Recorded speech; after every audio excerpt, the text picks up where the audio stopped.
একটা ছেলে যার মাত্র 1.5 বছর বয়সে বাবা মারা যায়। অভাবের তাড়নায় সংসারে দুবেলা দুমুঠো ভালো করে খাওয়াটুকু হতো না। স্কুলের বই খাতা কেনা তো দূরে থাক, পায়ের একটা জুতো কেনার সামর্থ্যটুকু ছিল না। এবং সেই ছেলেটাই পরবর্তীকালে ভারতবর্ষের প্রধানমন্ত্রী হিসেবে শপথ নেয়। কিন্তু প্রধানমন্ত্রী হওয়ার মাত্র 18 মাস পর তাকে মেরে ফেলা হয়। অথচ এইটুকু সময়ের মধ্যে তিনি ভারতবর্ষকে একের পর এক এমন সব বিপদ থেকে বাঁচিয়েছেন যা অনেকে 18 বছরেও করে উঠতে পারবে না। ভারতবর্ষের রাজনৈতিক ইতিহাসে সবচেয়ে ভদ্র, সৎ, সাহসী প্রধানমন্ত্রী লাল বাহাদুর শাস্ত্রী। 1904 সালে 2 অক্টোবর তার জন্ম উত্তরপ্রদেশের মুঘলসরাই শহরে। তার বাবা ছিলেন একজন স্কুল শিক্ষক, কিন্তু তার যখন মাত্র 1.5 বছর বয়স তার বাবা মারা যান এবং মা 3টে সন্তানকে নিয়ে বাপের বাড়িতে চলে আসেন। এবারে পৃথিবীতে যার বাপ নেই তার মানে তার কিচ্ছু নেই, তো বাপ ছাড়া সেই ছেলে আর কত সুখে থাকবে। তিনি স্কুলে যেতেন খালি পায়ে, বই খাতা কেনার টাকাটুকু ছিল না, এমনকি এতিম ছেলেটা দুবেলা দুমুঠো ভালো করে খাওয়াটুকু হতো না। তিনি বারাণসীতে একটি স্কুলে রোজ যেতেন। তো সেখানে কিছুদিন পড়ার পরে 1921 খ্রিস্টাব্দে গান্ধীজি অসহযোগ আন্দোলনের ডাক দেন এবং তখন তার বয়স কিন্তু মাত্র 16 বছর এবং তিনি গিয়ে সে আন্দোলনে ঝাঁপিয়ে পড়েন এবং ব্রিটিশ বিরোধী আন্দোলন করার ফলে তাকে অনেকবার জেলে যেতে হয়েছে। তার পুরো জীবনের প্রায় 9 বছর শুধুমাত্র জেলে কেটেছে। এরপর 1947 সালে যখন ভারতবর্ষ স্বাধীন হলো, তিনি তখন কংগ্রেসে যোগ দেন একজন রাজনৈতিক নেতা হিসেবে। এবং 1951 সালের ভোটে যখন কংগ্রেস জেতে, জওহরলাল নেহরু তাকে আমাদের রেলমন্ত্রীর দায়িত্ব দেন। এইবারে এনার সততার একটা উদাহরণ দেখুন।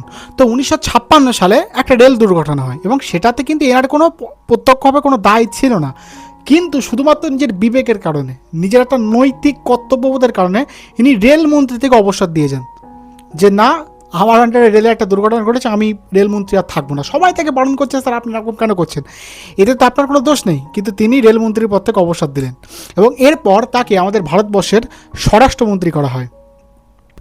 লাল বাহাদুর শাস্ত্রী ছিলেন 5 ফুট 2 ইঞ্চি হাইটের একটা ছোটোখাটো মানুষ এবং সবার সাথে না বেশ হেসে খেলে কথা বলতেন এবং খুব নম্র, ভদ্র এবং বিনয়ী, খুব বেশ একটু লাজুক স্বভাবের ছিলেন এবং তার মধ্যে বিন্দু মাত্র অহংকার ছিল না।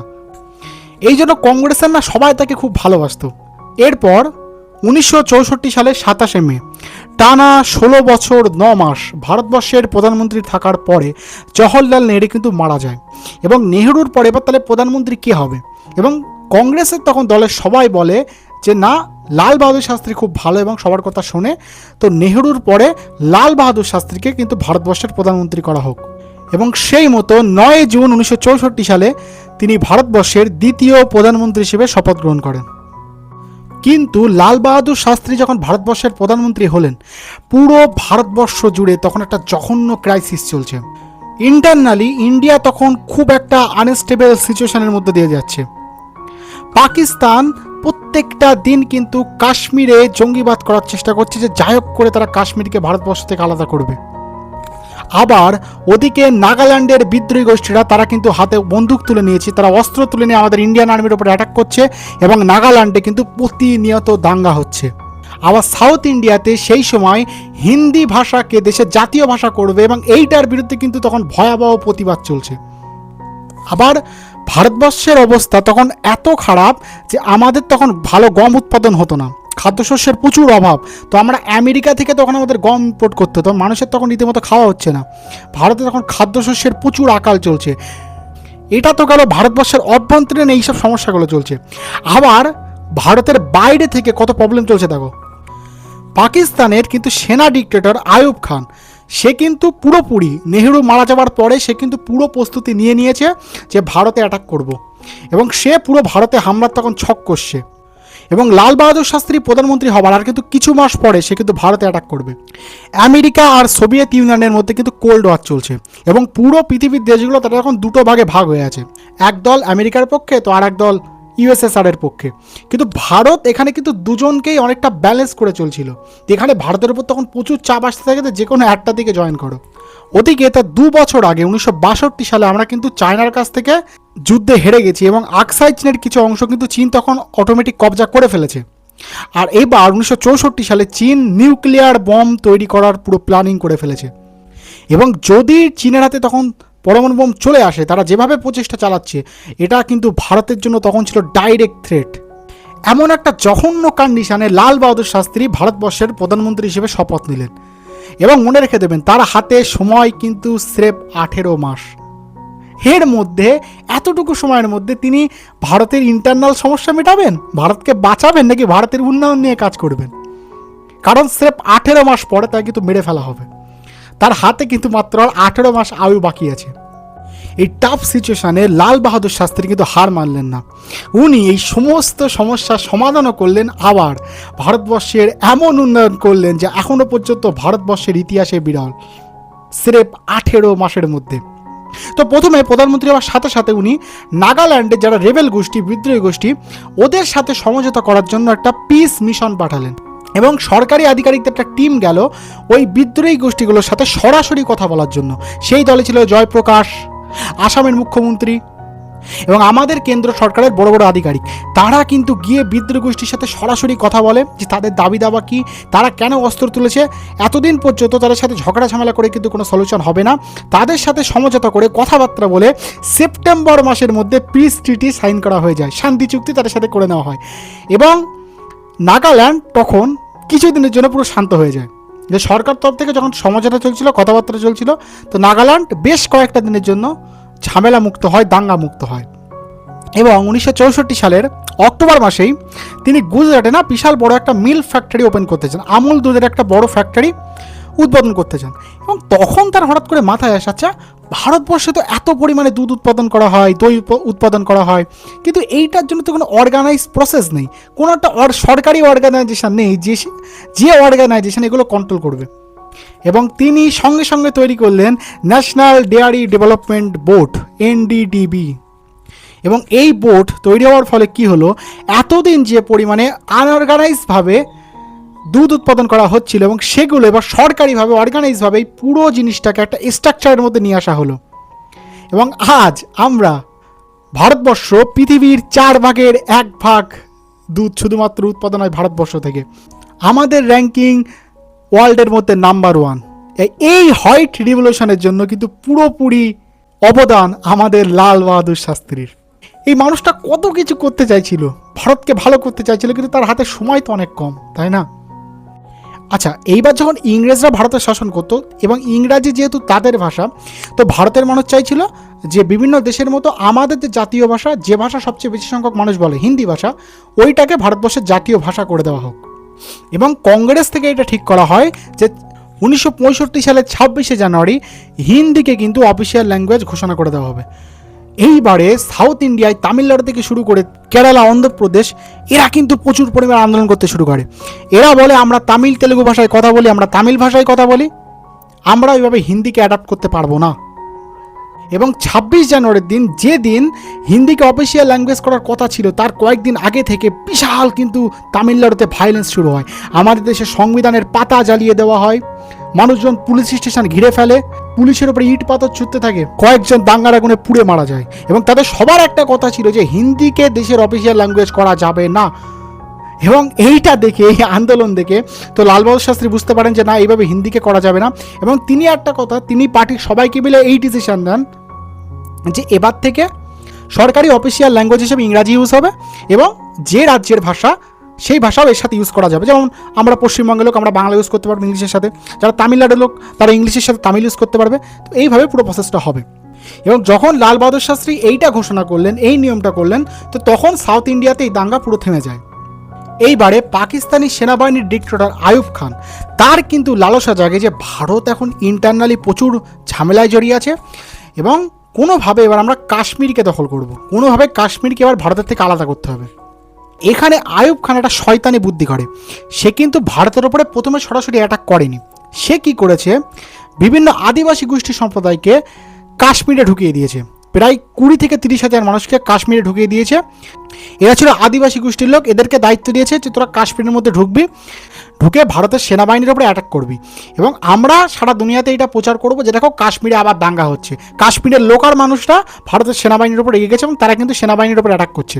তো এইটা একটা প্রেটেন্ড করার জন্য ও কিন্তু বাইরে থেকে আদিবাসী গোষ্ঠীর লোককে কাশ্মীরে ঢুকিয়ে দেয় বর্ডার পার করে। এইবারে তারা এসে যখন অ্যাটাক করতে শুরু করে ইন্ডিয়ান আর্মির ওপরে, কাশ্মীর কিন্তু প্রচুর পরিমাণে তখন ভাইলেন্স শুরু হয়। এইবারে কাশ্মীরের সাধারণ মানুষজন এদেরকে চিনে ফেলে যে এরা তো আমাদের এখানকার লোক না। কাশ্মীরের সাধারণ মানুষজন এইখানে তাদেরকে ধরে ধরে আমাদের আর্মির হাতে দিতে থাকে, পুলিশের কাছে দিতে থাকে, এবং তার এই প্ল্যান জঘন্যভাবে ব্যর্থ হয়। তো আইয়ুব খান এবার প্রচুর রেগে যায় এবং ভারতের ওপরে সেনা দিয়ে অ্যাটাক করে এবং পুরোপুরি চেষ্টা করতে থাকে কাশ্মীরকে কবজা করে দেবে। এখানে আইয়ুব খান একটা ফেমাস ডায়লগ দেয় যে সকালের চেয়ে আমরা লহরে খেয়েছি এবং রাতের ডিনার দিল্লি গিয়ে করব, এবং এই বলে তার আর্মিকে লেলিয়ে দেয় ভারতের দিকে। এবং 5ই আগস্ট 1965 সালে পাকিস্তান আর্মি কিন্তু ফুল ফ্লেজড অ্যাটাক করতে শুরু করে ভারতের উপরে, এবং আমাদের আর্মি গিয়ে পাকিস্তান আর্মিকে আটকানোর চেষ্টা করতে থাকে। এবং আইয়ুব খানের মনে হচ্ছিল যে কোনো না কোনোভাবে এবার তারা জিততে পারে, কিন্তু আইয়ুব খান একটা জিনিস স্বপ্নেও ভাবেনি যে লাল বাহাদুর শাস্ত্রী একদম লাজুক আর বিনয়ী একটা মানুষ, সবসময় খুব সফট স্পোকেন, মানুষের সাথে নিচু স্বরে কথা বলে, ধীমে কথা বলে, সেই লোকটা নিজের দেশের ওপরে যখন অ্যাটাক হয় এতটা হিংস্র হয়ে যেতে পারে। লাল বাহাদুর শাস্ত্রী আমাদের ইন্ডিয়ান আর্মিকে পুরো ফ্রি হ্যান্ড দিয়ে দেয় যে যাও, ওরা আমাদের কাশ্মীর নিতে চাইছে না, তোমরা গিয়ে লাহোরে অ্যাটাক করো। আইয়ুব খানের খুব শখ, ও দিল্লি ঘুরতে চায়, তাই তো তোমরা সোজা গিয়ে লাহোরে ওকে স্বাগতম জানাতে চলে যাও, এবং উনি পাঞ্জাব বর্ডার খুলে দেয় এবং আমাদের ইন্ডিয়ান আর্মি সোজা গিয়ে পাঞ্জাব বর্ডার থেকে সোজা গিয়ে পুরো লাহোরকে ঘিরে ফেলে। মানে তুই বুঝতে পারছো পাকিস্তান আর্মি ওদিকে ব্যস্ত কোথায়, ওরা ওদিকে কাশ্মীর নিয়ে লড়াই করতে ব্যস্ত, ওরা কাশ্মীরে আমাদের আর্মি ওদেরকে তখন ডিফেন্স করছে, ঠিক আছে, ওদেরকে আটকাচ্ছে, আর এদিকে আমাদের আর্মির পুরো একটা ব্যাটালিয়ান গিয়ে লাহোরকে ঘিরে ফেলেছে, পুরো পাকিস্তানের মাঝখানে গিয়ে পৌঁছে গেছে। ভাই ওখানে পুলিশ স্টেশনের উপরে, লাহোর পুলিশ স্টেশনের উপরে আমাদের ইন্ডিয়ান আর্মির পতাকা উঠছে, আর এমনি গিয়ে সেখানে সব কিছু কবজা করে নিচ্ছে ইন্ডিয়ান আর্মি।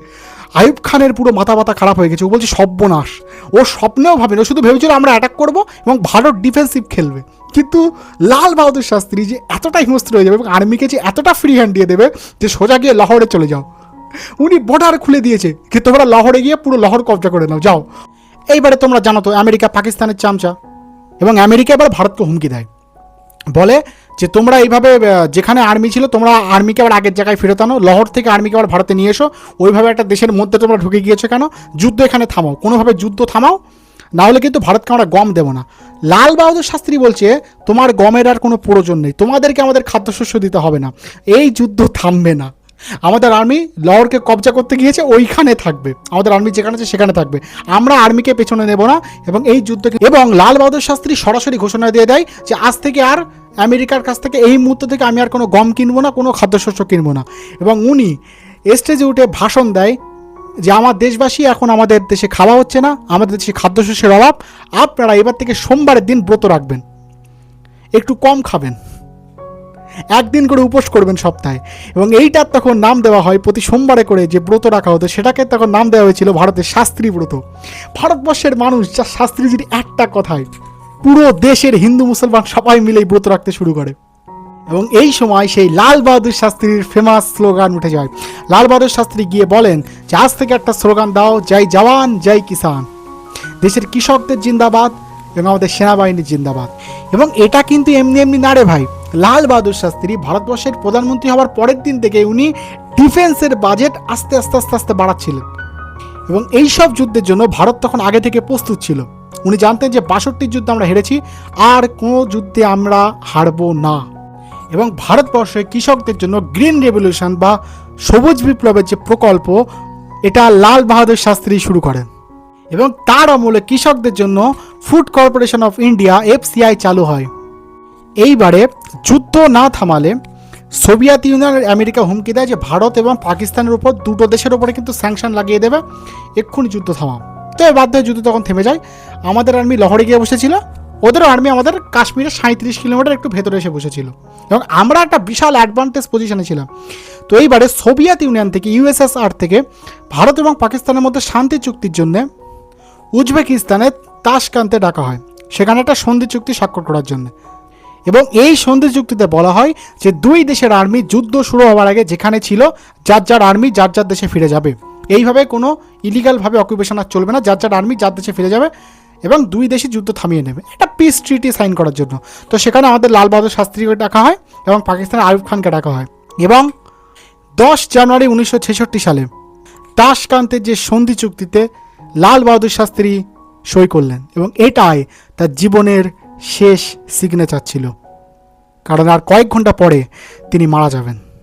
তো এইবারে যেহেতু দুটো দেশের মধ্যে একটা ঝামেলা মিটে গেছে এবং আইয়ুব খানের সাথে লাল বাহাদুর শাস্ত্রীর তখন অনেকক্ষণ কথা হয় এবং দুই দেশের যখন ঝামেলা মিটে যায়, তো সেই জন্য একটা সাকসেস পার্টির আয়োজন করা হয় তাশকান্তে এবং কিছুক্ষণ পার্টি চলে এবং লাল বাহাদুর শাস্ত্রী এক পর্যায়ে রাত্রেবেলা ওই পার্টি থেকে চলে আসেন 9টার দিকে এবং তাশকান্তে ওনার বেডরুমে উনি আসেন এবং আসার পরে উনি ভারতে কল করেন নিজের স্ত্রীর কাছে যে সব কিছু ঠিক আছে কিনা, এবং যখন কল করেন একটু কথা কাটা আসছিল এবং যাই হোক চেষ্টা করে উনি ওনার স্ত্রীর কাছে জানতে চান যে ভারতের মানুষ একটু খুশি কিনা আমাকে বলো, তো আমি তো সন্ধি চুক্তিতে স্বাক্ষর করলাম, যুদ্ধ তো থেমে গেছে, ওরা কি খুশি কিনা ভারতের মানুষ একটু আমাকে বলো।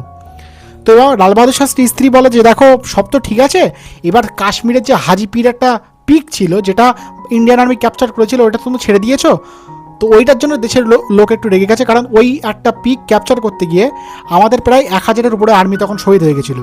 তো লাল বাহাদুর শাস্ত্রী তার স্ত্রীকে বলেন যে কোনো ব্যাপার না, আমি ভারতে গিয়ে সবাইকে এই বিষয়ে বুঝিয়ে বলবো এবং ভারতের জন্য একটা খুশির সংবাদও নিয়ে যাচ্ছি। এইবারে লাল বাহাদুর শাস্ত্রীর যে পার্সোনাল অ্যাসিস্ট্যান্ট ছিল রামনাথ, প্রায় 20 বছর ধরে সে কিন্তু রাম বাহাদুর শাস্ত্রীর সাথে কাজ করছে।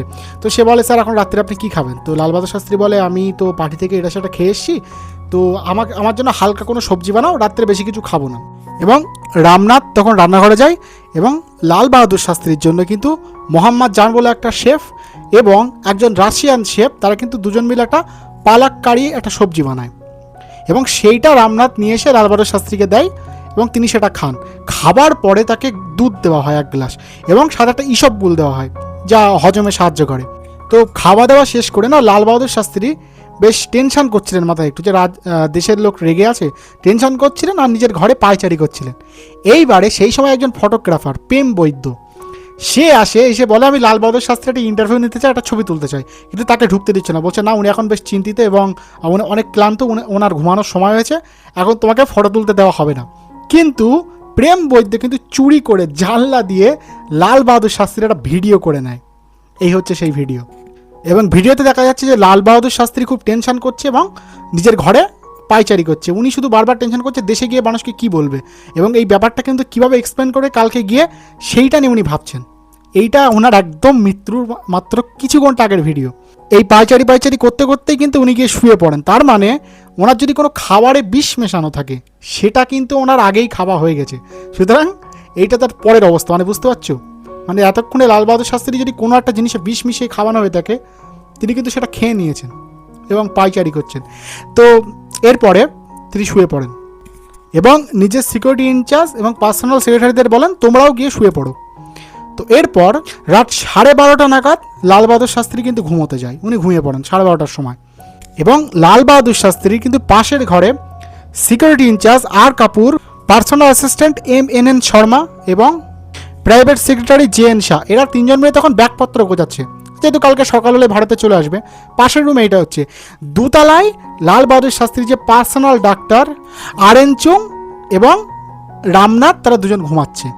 কিন্তু এর কয়েক ঘন্টা পরে 1-2 ঘন্টা পরে রাত তখন 1টা নাগাদ লাল বাহাদুর শাস্ত্রী কিন্তু পাশের রুমে নিজের সিকিউরিটি ইনচার্জের যেখানে ব্যাগপত্র গোছাচ্ছে তিনি সেখানে গিয়ে দাঁড়িয়ে যান এবং বলেন আমার খুব শ্বাসকষ্ট হচ্ছে, আমাকে বাঁচাও, আমার খুব কষ্ট হচ্ছে। এই বলে উনি নিজের ঘরে চলে আসেন এবং ওনার শরীর খুব দুর্বল হয়ে পড়েছে এবং খুব কাশছিলেন উনি। তো 3 জন সিকিউরিটি ইনচার্জ তখন তাকে ধরে নিয়ে গিয়ে তাকে তার ঘরে গিয়ে শুইয়ে দেয় এবং দ্রুত ডাক্তারকে ডেকে আনে যে দোতলায় ঘুমাচ্ছিল এবং ডাক্তার RN চুং ওঠেন। ওঠার পরে উনি এসে দেখেন লাল বাহাদুর শাস্ত্রীর পালস চেক করে দেখেন বিশাল দ্রুত পালস চলছে এবং প্রচুর শ্বাসকষ্ট হচ্ছে ওনার। এবং RN চুং লাল বাহাদুর শাস্ত্রীকে সাথে সাথে 2টো ইঞ্জেকশন দেন, কিন্তু এর কিছুক্ষণ পরেই উনি অজ্ঞান হয়ে যান এবং অজ্ঞান হওয়ার সাথে সাথেই রাত 1:22 নাগাদ RN চুং পালস চেক করে দেখেন আর পালস চলছে না এবং উনি বুঝতে পারেন লাল বাহাদুর শাস্ত্রী আর বেঁচে নেই। এবং RN চুং কেঁদে ওঠেন যে বাবুজি আপনি আমাকে একটা সুযোগও দিলেন না, এত তাড়াতাড়ি মারা গেলেন। RN চুংয়ের কিছুতেই যেন বিশ্বাস হচ্ছিল যে একটা মানুষ হঠাৎ করে এইভাবে মারা যেতে পারে এবং দেখে মনে হচ্ছিল একটা হার্ট অ্যাটাকে মৃত্যু। কিন্তু পরের দিন সকালবেলা লাল বাহাদুর শাস্ত্রীর লাশ যখন ভারতে নিয়ে আসা হলো ইন্দিরা গান্ধী এয়ারপোর্টে, তখন হাজার হাজার মানুষ তারা যখন স্লোগান দিচ্ছে, তাদের জন্য কারোর বিশ্বাস হচ্ছে না যে লাল বাহাদুর শাস্ত্রী এইভাবে মারা গেল। এবং তারা তখন স্লোগান দিচ্ছে, জয় জওয়ান জয় কিষানের স্লোগান দিচ্ছে। লাল বাহাদুর শাস্ত্রীর লাশ যখন তার বাড়ি পৌঁছালো, কিছুক্ষণ পর তার স্ত্রী খেয়াল করলেন যে তার মুখ না কালো হয়ে যাচ্ছে, শরীর পুরো কালো হয়ে গেছে। এই ছবিটা দেখুন, লাল বাহাদুর শাস্ত্রী কিন্তু কপালে চন্দন লাগানো আছে, হ্যাঁ সাদা চন্দন, কিন্তু তার মুখটা কতটা কালো দেখাচ্ছে দেখুন। কিন্তু লাল বাহাদুর শাস্ত্রী কিন্তু সাদা ফর্সা মানুষ, এবং ওনার লাশ পুরো কালো হয়ে গেছে। এবং তখন জানুয়ারি মাস, মানে বুঝতে পারছো আমাদের দেশে শীতকাল, এমনকি তাসকান্তে যেখানে সন্ধি করতে গেছিল সেখানেও তো ঠান্ডা, প্রচুর ঠান্ডা। এবং এর মধ্যে লাশ পুরো অস্বাভাবিক রকম কালো হয়ে গেছে, এবং পুরো শরীর ফুলতে শুরু করে, অস্বাভাবিকভাবে ফুলতে শুরু করে। ওনার যে জামাটা গায়ে পরানো ছিল বানিয়ান, ওইটাও ছিঁড়ে ফেলতে হয়, মানে কেটে ফেলতে হয়, কি লাশ এত ফোলা ফুলে উঠেছে। ওনার ঘাড়ের এক পাশ থেকে অস্বাভাবিকভাবে রক্ত বাড়াতে থাকে, এবং ওনার স্ত্রী চিল্লে চিল্লে বলেন যে আমার স্বামীকে মেরে ফেলেছে, আমার স্বামীকে কেউ বিষ দিয়ে মেরে ফেলেছে। কিন্তু তোমার একটা জিনিস শুনে গায়ের রক্ত জ্বলে উঠবে, লাল বাহাদুর শাস্ত্রী কিন্তু পোস্টমর্টম করা হয়নি না। সেই সময় ভারত সরকার থেকে বলে যে না, এটা হার্ট অ্যাটাকেই মৃত্যু হয়েছে, অফিসিয়াল কারণ হিসেবে এইটাই দেখানো হয়, এবং কোনো পোস্টমর্টম করা হয়নি। একজন ভারতবর্ষের প্রধানমন্ত্রী সে বিদেশে গিয়ে একটা সন্ধি চুক্তি স্বাক্ষর করতে গিয়ে মারা গেছে, কিন্তু কোনো তদন্ত কমিটি পর্যন্ত বসানো হয়নি। তুই শুনলে অবাক হবে। এরপরে যখন ইন্দিরা গান্ধী প্রধানমন্ত্রী থেকে সরে আসলেন, তার 10 বছর পরে গিয়ে তদন্ত কমিটি গঠন করা হয়। কিন্তু তদন্ত কমিটি যেই যাচ করা শুরু করেছে কীভাবে মারা গেছে লাল বাহাদুর শাস্ত্রী, কী হয়েছে শুনবে। রামনাথ এবং যে ডাক্তার চুং ছিল, আরএন চুং, যারা মেন সাসপেক্ট, যারা মেন দুজন সাক্ষী, তাদের দুজনকে মেরে দিয়েছে। যারা মেন দুজন সাক্ষী তাদেরকে কে মেরে দিয়েছে। এবং আজও পর্যন্ত যেখানে সব মানুষ জানে যে লাল বাহাদুর শাস্ত্রী কিন্তু মেরে দেওয়া হয়েছে, অস্বাভাবিকভাবে এইভাবে তো মানুষ মরতেই পারে না, তাই না? কিন্তু কোনো তদন্ত কমিটি বসানো হয়নি, কিচ্ছু করা হয়নি। এখন প্রশ্ন হচ্ছে লাল বাহাদুর শাস্ত্রীকে তাহলে মেরেছিল কে? প্রথম সন্দেহ যায় পাকিস্তানের দিকে, কিন্তু পাকিস্তান কিন্তু ওইভাবে কোনোদিন বিষ দিয়ে মারতে চাবে না, কারণ আমাদের আর্মি তখন লহরে বসে আছে, এবং পাকিস্তান এই জিনিসটা তো তারা জানে। তারা এমনি তখন ভারতের পায়ে পড়ছে, ভাই যাই হোক করে, হ্যাঁ ইউএসএসআর যে তাসকান সন্ধি হচ্ছে, ইউএসআর রাশিয়ার পায়ে পড়ছে যে কোনোভাবে ভারতকে বুঝিয়ে সুঝিয়ে আর্মিকে ভেতরে পাঠাও। তো তারা কোনোদিন লাল বাহাদুর শাস্ত্রীকে মারতে চাইবে না। তারা জানে বাই চান্স কোনোভাবে ধরা পড়ে গেলে তাহলে ইন্ডিয়ান আর্মি তো সরবেই না, এবং আরও একটা যুদ্ধ হয়ে যাবে, তারা তো এটা চাইবে না। তো পাকিস্তান এটা করতে পারেনি। এইবার অনেকে বলতে পারে যে রাশিয়ার যে গোয়েন্দা সংস্থা কেজিবি, ওরা কি মেরেছে? কারণ কেজিবি সেই সময় সারা বিশ্ব জুড়ে এইরকম নানান লিডারকে হত্যা করছিল নানানভাবে। কিন্তু না, কেজিবি লাল বাহাদুর শাস্ত্রীর সাথে কিন্তু রাশিয়ার কোনো শত্রুতা ছিল না, এবং রাশিয়া এখানে এই সন্ধিতে কিছুটা পাকিস্তানের পক্ষ নিয়েই কথা বলছিল। কিন্তু তার মানে এই নয় যে তারা একজন ভারতের প্রধানমন্ত্রী তাদের দেশে গিয়ে স্বাক্ষর হচ্ছে এবং তারা এইভাবে তাকে হত্যা করবে, কোনোদিন সম্ভব না তাদের দ্বারা। তারা এতটাও বোকা না। আর একটা, তাহলে এই দুজন বাদ গেল, এদের দুজনকে সন্দেহের তালিকা থেকে বাদ দাও, এই দুজনের হিম্মত নেই করার। এইবারে সব থেকে যে দুজনের প্রতি সন্দেহ বেশি যায়, নাম্বার 1, সেটা হচ্ছে আমেরিকার সিআইএ, আমেরিকার গোয়েন্দা সংস্থা সিআইএ। অর্থাৎ আমেরিকা লাল বাহাদুর শাস্ত্রীকে মেরেছে। এর কিন্তু সবচেয়ে বড় প্রমাণ হচ্ছে লাল বাহাদুর শাস্ত্রী মারা যাওয়ার মাত্র কিছুদিন পর ডাক্তার হোমি জাহাঙ্গীর ভাবাকেও মেরে দেওয়া হয়। এখন এই হোমি জাহাঙ্গীর ভাবাকে, ইনি হচ্ছেন ভারতের পরমাণু বিজ্ঞানের জনক বলতে পারো। এবং লাল বাহাদুর শাস্ত্রীর সাথে এনার কিন্তু কথা হয়েছিল যে ভারত এবার পরমাণু বোম বানাতে পারবে, এবং ভারত কিন্তু লাল বাহাদুর শাস্ত্রী বিশালভাবে চেষ্টা করছিল ভারতকে পরমাণু শক্তির দেশে পরিণত করার জন্য, বুঝতে পারছো? তার মানে এবং আমেরিকা থেকে যাকে গম ইম্পোর্ট করা হতো, এগুলো ইম্পোর্ট করা হতো, লাল বাহাদুর শাস্ত্রী ওগুলো বন্ধ করে দিয়েছিল। আবার ভারতকে পরমাণু শক্তির দেশে পরিণত করার পুরো কাজ শুরু করে দিয়েছিলেন উনি হোমি জাহাঙ্গীর ভাবার দ্বারা। এবং সেই জন্য হয়তো, কারণ লাল বাহাদুর শাস্ত্রী মারা যাওয়ার কিছুদিন পরেই হোমি জাহাঙ্গীর ভাবা মারা গেছে, তো এইখানে একটা তো আমেরিকার দিকে সন্দেহের তীর থাকে যে হ্যাঁ সিআইএ এটা করতে পারে। তবে সবচেয়ে বড় সন্দেহের তীর যায় ভারতের রাজনীতিবিদদের দিকে। প্রথম কথা, লাল বাহাদুর শাস্ত্রীর সাকসেসে কিন্তু অনেকে জ্বলতো যে মানুষ তাকে যেভাবে ভালোবাসে এবং তিনি যেমন ডাউন টু আর্থ পারসন, এইটা নিয়ে কিন্তু অনেকের জ্বলন হতো। এবং লাল বাহাদুর শাস্ত্রী যদি সেই সময় বেঁচে থাকতেন, তো এরপরে ইন্দিরা গান্ধী সহ যে কোনো পলিটিশিয়ান তারা কিন্তু আর কোনোদিন ক্ষমতা আসতে পারতো না। এবং ভারতের কারোর হাত থাকার সবচেয়ে বড় সম্ভাবনা এই কারণে বোঝা যায় যে লাল বাহাদুর শাস্ত্রী মারা যাওয়ার পরে কেন তদন্ত কমিটি গঠন করা হয়নি। মারা যাওয়ার সাথে একটা ভারতের প্রধানমন্ত্রী বিদেশে গিয়ে মারা গেছে, তদন্ত কমিটি তৈরি হয়নি ভাই। এমনকি যে লাশের পোস্টমর্টমটুকু করবে, যে কেন মারা গেছে কারণটা তো দেখো, অফিসিয়ালি কিচ্ছু দেখা হয়নি। শুধু রিপোর্টে এইটুকু লিখে দিয়েছে লাল বাহাদুর শাস্ত্রী রাত্রেবেলা হার্ট অ্যাটাক করে মারা গেছে, কিচ্ছু লেখেনি। রিপোর্টে এইটাই লেখা আছে ভাই, কিচ্ছু লেখা নেই। ভারতবর্ষের প্রধানমন্ত্রী মারা গেছে, পোস্টমর্টম করেনি, তার লাশটা পরীক্ষা অবধি করতে দেয়নি, মানে বুঝতে পারছো? লাল বাহাদুর শাস্ত্রীর মতো মানুষ, যদি আর 10টা বছর ভারতের প্রধানমন্ত্রী থাকতে পারত, তাহলে লাল বাহাদুর শাস্ত্রীর কিছু বছরের মধ্যে ভারতকে সেই 1965 সালেই কিন্তু নিউক্লিয়ার পাওয়ার কান্ট্রি করে দিতে পারতো, মানে বুঝতে পারছো। এবং লাল বাহাদুর শাস্ত্রী সারা জীবন ভারতবর্ষের রাজনৈতিক ইতিহাসের শ্রেষ্ঠ প্রধানমন্ত্রী হয়েই থেকে যাবেন এবং মানুষ সারা জীবন ওনাকে ভালোবেসে যাবে।